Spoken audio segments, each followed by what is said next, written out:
कुछ नहीं करना चाहता, मैंने पहली carbon fibre high speed train बना दी। ये कार्बन फाइबर है।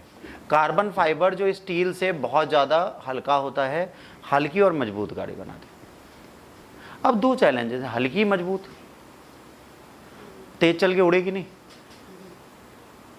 पर कायदे से साइंटिस्ट इतने बेवकूफ़ नहीं होते, इतना लोड रखते हैं कि वेलोसिटी को झेल पाए।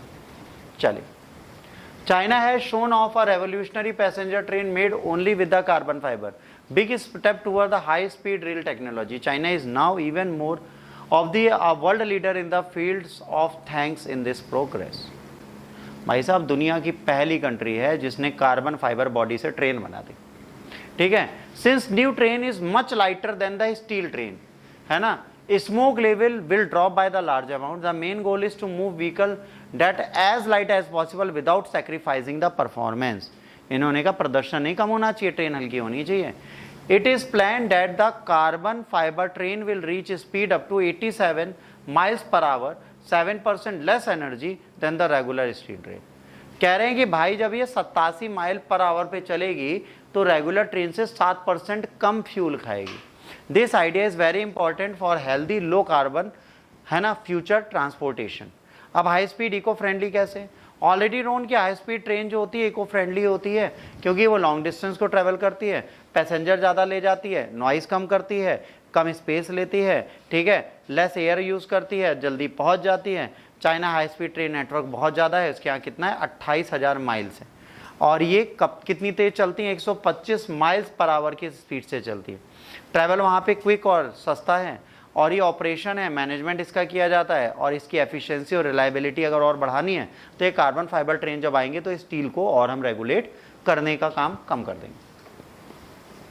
High speed train goes faster than 250 kilometre per hour और 155 माइल्स पर आवर। जापान पहला था जिसने high speed rail line the Shinkansen open किया था 1964 में। वर्ल्ड रिकॉर्ड है फ्रांस का टीजीवी का, जो 375 माइल पर आवर मतलब 574 किलोमीटर प्रति घंटे की रफ्तार से आज तक गई। सबसे तेज ट्रेन आज तक धरती पर यही अवेलेबल है 2007 में, है ना। हाई स्पीड रेल जो है लेस एनर्जी पर पर्सन यूज़ करती है, सो ये बहुत ज़्यादा एनवायरनमेंट फ्रेंडली है। ठीक है, डेडिकेटेड लाइंस हैं जो बनती हैं। 22,000 माइल्स 35,000 किलोमीटर के हाइट रेलवे ट्रैक है इनके पास। चाइना वर्ल्ड बिगेस्ट नेटवर्क चलाती है। High speed rail can cut travel time, ठीक है, इंप्रूवमेंट इकोनॉमी और कनेक्टिविटी का एरिया में बढ़ा देगी। ठीक है, 574 किलोमीटर प्रति आवर चलने के लिए आपको एआई का सपोर्ट चाहिए होगा, क्योंकि अगर ह्यूमन एरर इस पे हो गए तो ना ट्रेन मिलेगी, ना लोग मिलेंगे, ना पटरी मिलेगी। जब 70-80 की रफ्तार में दो ट्रेनें टकराती हैं, नीलांचल एक्सप्रेस अभी टकराई, तो सोचिए कितने लोग मरे, 70, और ये 574 की स्पीड में दिखोगे ही नहीं, ना ट्रेन दिखेगी, ना इंसान दिखेंगे, ना पटरी दिखेगी, दोनों ट्रेनें समा के इतनी हो जाएंगी। कितना खतरनाक होगा ये एक्सीडेंट। तो भाई यहाँ पे ह्यूमन एरर का टाइम ही नहीं है। अगर आपको हाई स्पीड ट्रेन बनानी है, आप कह रहे हो लाइट कार्बन फाइबर यूज कर रहे हो, हम कह रहे हैं ड्यूरेबिलिटी स्टील से दुगनी ज़्यादा है, बट एक्सीडेंट में ये भी तो डैमेज होगी।